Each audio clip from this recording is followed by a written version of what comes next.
قوانین کی خلاف ورزیوں میں لینڈ لائن سٹاپ لائن سر فہرست۔ گزشتہ روز سیف سٹی کیمروں میں 72,944 خلاف ورزیاں نوٹ کی گئیں۔ 15,333 شہریوں نے جان بوجھ کر ٹریفک سگنلز کی خلاف ورزی کی۔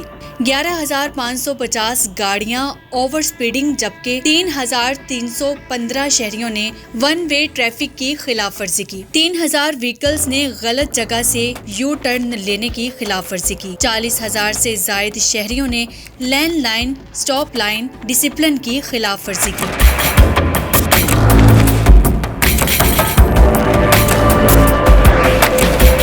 رواں سال سب سے زیادہ کارروائی بھی لینڈ لائن ڈسپلن کی خلاف ورزی پر کی گئی۔ رواں سال 7 لاکھ سے زائد شہریوں کو لینڈ لائن ڈسپلن کی خلاف ورزی پر چالان ٹکٹس دیے گئے۔ منظم ٹریفک کے حصول کے لیے لینڈ لائن ڈسپلن انتہائی ضروری۔ سڑکوں پر لینڈ لائن اور روڈ مارکنگ کو بھی بہتر بنایا جا رہا ہے۔ موٹر سائیکلسٹ ہمیشہ انتہائی بائیں لائن میں سفر کریں۔ ماڈل روڈز پر لینڈ لائن ڈسپلن پر مزید سختی کی جا رہی ہے۔